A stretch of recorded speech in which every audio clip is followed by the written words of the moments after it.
दो दिवसीय प्रयागराज के दौरे पर सीएम योगी आदित्यनाथ हैं। सीएम योगी ने आकाशवाणी के 2 चैनलों का शुभारंभ भी किया है, जिसका नाम कुंभवाणी और कुंभ मंगल एफएम चैनल की शुरुआत आज की गई है। प्रयागराज कुंभ मेले की शुरुआत 13 जनवरी से होने जा रही है और उसको लेकर 2 दिवसीय प्रयागराज दौरे पर सीएम योगी आदित्यनाथ हैं। इसी क्रम में आज सीएम योगी ने आकाशवाणी के 2 विशेष चैनल कुंभवाणी और कुंभ मंगल एफएम चैनल का शुभारंभ किया है, ताकि टेक्नोलॉजी के माध्यम से जो लोग कुंभ नहीं भी आ पा रहे हैं उन तक सभी जानकारी पहुंच सके।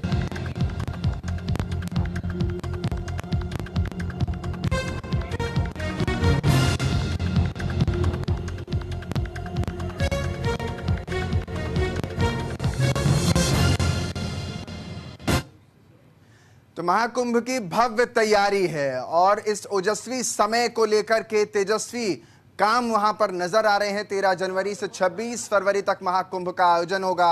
हर 12 वर्ष में पूर्ण कुंभ का आयोजन किया जाता है। महाकुंभ में 3 अमृत स्नानों का आयोजन होता है। पहला अमृत स्नान, जिसको पहले शाही स्नान कहा जाता था, 14 जनवरी को मकर संक्रांति पर होगा। दूसरा अमृत स्नान 23 जनवरी को मौनी अमावस्या पर होगा। तो तीसरा अमृत स्नान 3 फरवरी बसंत पंचमी के दिन होगा। और इन सब के बीच तस्वीर बड़ी खास होगी। हर स्नान के साथ लोगों का जमावड़ा, श्रद्धालुओं का जमावड़ा, साधु संतों की उपस्थिति के बीच ये मंगल मुहूर्त की शुरुआत होगी।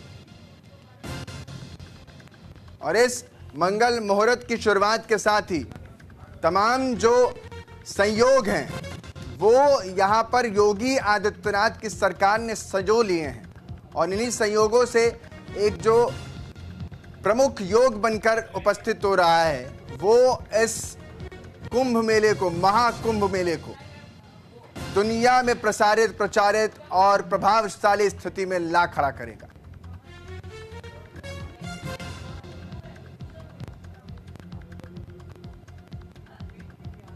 तो साफ तौर पर ये जो बड़ी तस्वीर है वो नजर आ रही है। और ये कुंभ की शुरुआत आज से नहीं हुई है। आजादी के पहले भी इस कुंभ को देखा गया था। और आजादी से लेकर अब तक अगर बात करें तो हर वर्ष कुंभ का आयोजन होता है। अर्ध कुंभ हो, पूर्णकालिक कुंभ हो या महाकुंभ हो, इसकी छटा ही निराली होती है। महात्मा गांधी भी इस कुंभ में पहुंच चुके हैं। और मुझे याद आता है कि स्वतंत्रता सेनानी भी इस कुंभ का आनंद तब लिया करते थे जब वो वहां पहुंचा करते थे। 1857 की अगर मैं बात करूं या 1918 की बात करूं, इन सभी समय में कुंभ की व्याख्या अलग अलग किताबों और ग्रंथों में मिलता है। उस वक्त जो भारत में क्रांति चल रही थी, उस क्रांति के जो झंडा बरदार थे वो भी इस कुंभ में शिरकत करते थे और अलग अलग नामों के जरिए, अलग अलग शब्दों के जरिए कोशिश ये करते थे कि वो इस कुंभ को व्यापक रूप में इस्तेमाल भी कर सके और इस तेजस्वी ओजस्वी समय को साध सके। और यही वजह है कि ये गजब का संयोग है कि योगी आदित्यनाथ की सरकार में ये पूर्णकालिक कुंभ, महाकुंभ जो है वो लग रहा है, माफ कीजिएगा, महाकुंभ जो लग रहा है। और उसी के साथ एक अलग छटा पहुंचाने की कोशिश। मेरी वरिष्ठ सहयोगी पूजा मोहन पांडे हमारे साथ प्रयागराज से जुड़ रही हैं।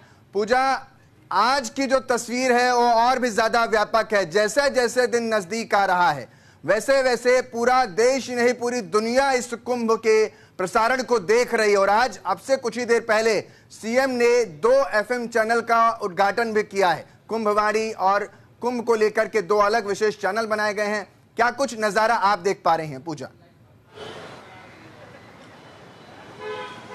बिल्कुल, देखिए प्रयागराज में उत्साह की लहर साफ तौर पर अंकित नजर आ रही है।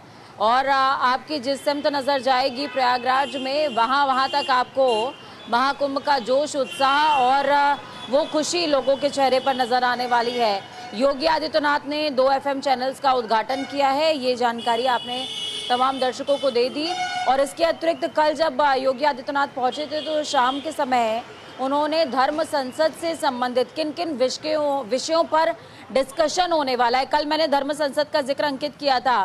धर्म संसद देखिए बहुत ज़्यादा अहम हो जाती है। ये वो कार्यक्रम होता है या यूं समझिए कि आयोजन होता है जिसमें विश्व भर के तमाम धर्मगुरु पहुंचते हैं और खासकर भारतवर्ष के तमाम धर्मगुरु पहुंचते हैं। हिंदू धर्मगुरु, सनातन धर्म के जो धर्मावलंबी हैं वो पहुंचते हैं और एक पर्टिकुलर विषय पर किस दिशा में देश को लेकर के जाना है उस पर चर्चा करते हैं। अंकित, पूजा, जिसका जिक्र आप भी लगातार कर रही हैं, धर्म संसद का जिक्र हो, मुझे याद आता है कि अभी हाल फिलहाल में उत्तराखंड में भी ये लगने वाली थी जिसकी इजाज़त वहाँ की सरकार ने नहीं दी, तो उसके बाद तमाम साधु संतों में आक्रोश और रोष भी देखने को मिला। लेकिन आज सब खुशी की बात ही करें क्योंकि कुंभ जब होता है तो हर एक को इंतजार होता है। अब जो तैयारी है उसमें कितनी धार आपको नजर आ रही है? बिल्कुल, तैयारियां अपने अंतिम चरण में पहुंच चुकी हैं। डोम सिटी के निर्माण की बात करूं तो वो निर्माण लगभग पूरा हो चुका है। उसके अतिरिक्त संगम स्थल पर जहां जहां पर शाही स्नान होने हैं, इनमें से 3 जो है अमृत स्नान होंगे। अंकित, ये तमाम दर्शकों को पता होना चाहिए। पहला होगा मकर संक्रांति का स्नान।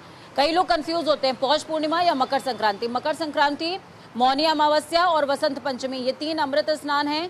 और इसके अतिरिक्त जो बाकी स्नान हैं वो भी स्नान है, शाही स्नानों में उनको भी काउंट किया जाता है। लेकिन ये 3 विशेष स्नान हैं जिसके लिए सरकार ने बहुत ज़्यादा तैयारी कर रखी है।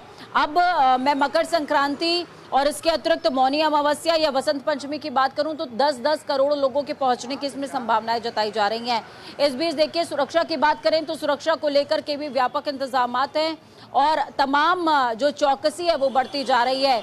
साधु, सन्यासी और अघोरी तक के वेश में लोग और खासकर पुलिसकर्मी यहाँ पर अलर्ट मोड पर तैनात हैं क्योंकि प्रयागराज कुंभ को लेकर के कई सारे थ्रेट्स भी मिल रहे हैं। तमाम जो महामंडलेश्वर हैं उन्होंने जरा एक बार तस्वीरें भी वहां की दिखा दीजिए क्योंकि देश देखना चाहता है आपके माध्यम से, अगर तस्वीरें भी आप दिखा पाए तो। बिल्कुल, देखिए मैं इस समय आपको दिखाऊंगी। देखिए ये वो स्थल है, एक बार कहूंगी कैमरा पर्सन से कि वो दिखा दें आपको। ये वो जगह है जहां से अमूमन प्रयागराज की सड़कों से पेशवाई निकलती नजर आती है और मेरे ख्याल में देखिए मेरा ननिहाल है प्रयागराज। अंकित जी पूजा, समय की बड़ी कमी है, आप लगातार